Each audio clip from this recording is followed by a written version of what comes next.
could be a generational heist by the Washington Commanders. We're going to be discussing on the latest reports of who the Washington Commanders could be getting, involving one of the best players on the defensive side of the ball, Trey Hendrickson. I'm your host, Azael Mejia, with Commander Digest, reporting everything all Washington Commanders, offseason, regular season, everything in between. So if you're not caught up to date, if you're not subscribed, make sure to run it up right now.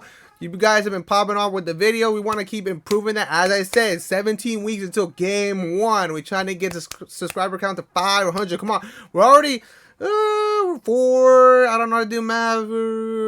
480. We need 489. 489. The views are there. If you're watching the videos, make sure you subscribe. Just because I pop up on your Explore page doesn't mean you're subscribed. Look, I got a new button for y'all. Whoop.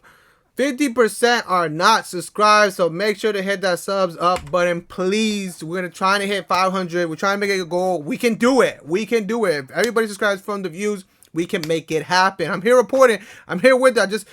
For your entertainment. Come on, just subscribe right there. But if you made it this far into the video, comment down below. I don't even know what to comment. What do we want to comment? Roar, roar, go roar, roar, based off who we're getting. As from the title of the video, from the intro, we're talking about Trey Hendrickson, defensive end, drafted in 2017 in the 3rd round by the Saints. 6'4", 270 pounds for you guys to get that meant to get to build that. Imagine 100 Trey Hendrickson versus a gorilla. Who wins? Comment down below. Comment down below who you think will win. But we're going to be talking about the continued storyline with the Commanders on that burning desire to get that position within the pass rush field. We haven't seen it happen yet. There haven't been no trades or signings by the Commanders off free agency or who they can pick up. Obviously, we talked about it in previous videos. If you haven't seen, go check out the other videos about the Commanders picking up Javon Kinlaw from the Jets. That was a 1st round pick. But the Commanders are still on the verge of still getting another pass rusher because he had not lived up to the talent level that he was supposed to. As we said in the previous video regarding the draft, if you draft a player at the 1st round, you expect it to be an instant impact. That hasn't been the case for Javon Kinlaw at all. But he still has high potential.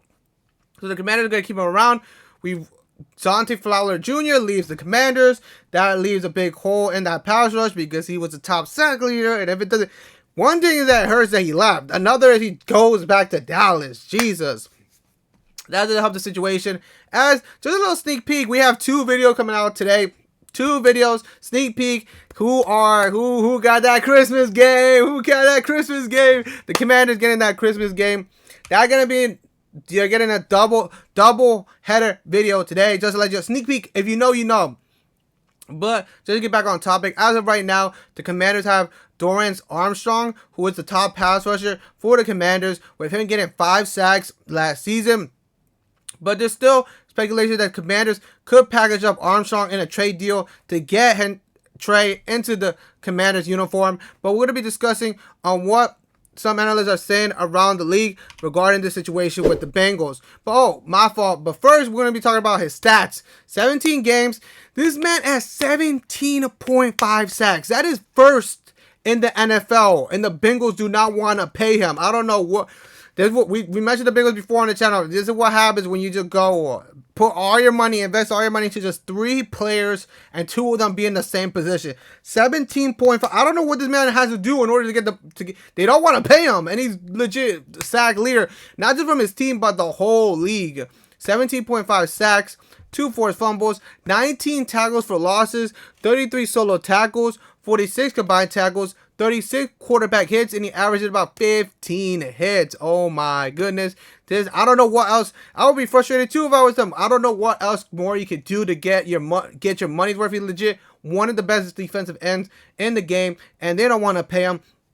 But we're going to look at what Anthony Palacio from Last Word on Sports has for the idea of maybe Armstrong being packaged up by the Commanders and sending him to go get Trey and put him in a Commanders uniform. Him saying, after spending just 1 season in Washington, the Commanders could trade defensive end Dorrance Armstrong before the 2025 regular season. Reportedly, the team is discussing potential trades before the season starts, and one of the players may include Armstrong. They could target Bengals Trey Hendrickson. It's easy to see why they might become a move that makes sense for Washington. They need to maximize the contract of quarterback Jayden Daniels to put themselves in a winning roster before they need to recoup their financial resources to extend the rookie when he's eligible for a contract, for an extension.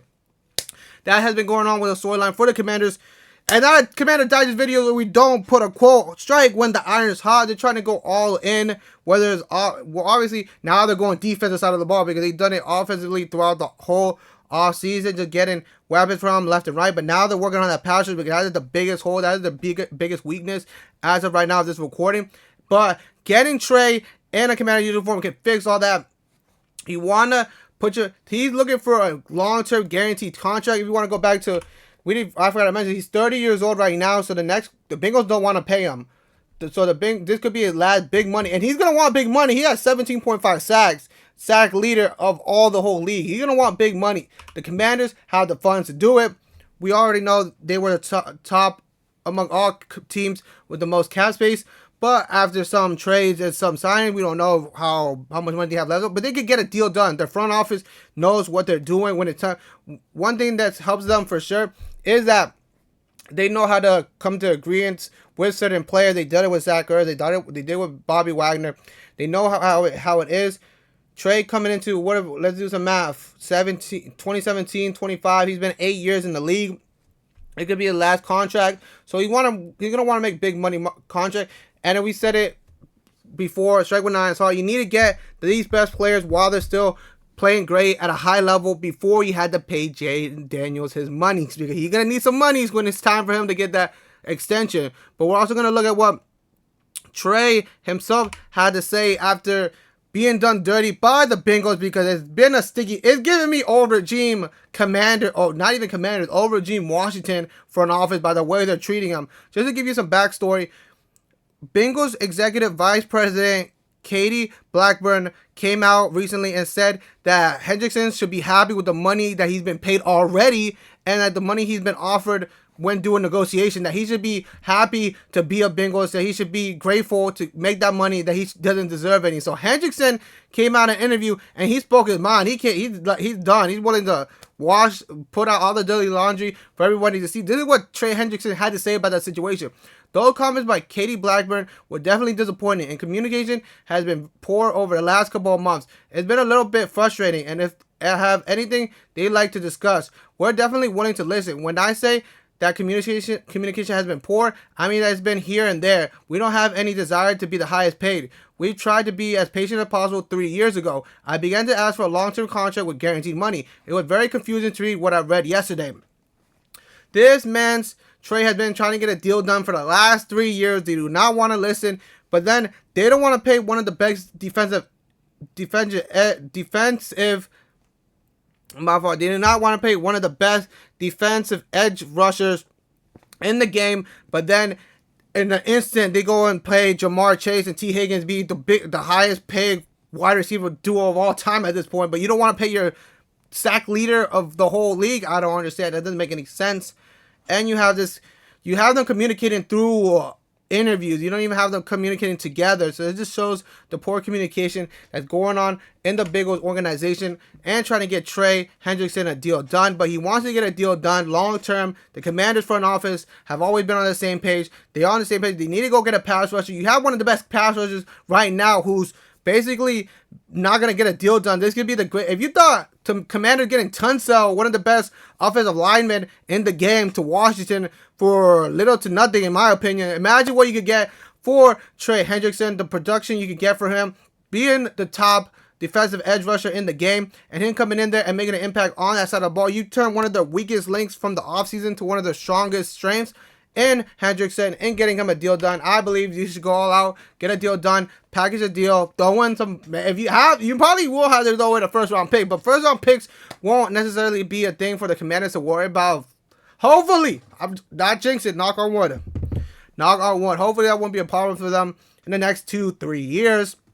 But what do you guys think? Do you guys think the Commanders should go all in and get in Trey Hendrickson in a Commander's uniform, or do you think they're better off getting someone else? Save your picks, save your players, develop these players. But you guys let me know if stuff breaks down, if this breaks down and it comes true that he becomes a Washington Commander. You know we're going to cover it. As I said, there's going to be a double header, so watch out for the next video that comes out. But I'm Azael Mejia with Commander Digest, and I'll see you in the next video.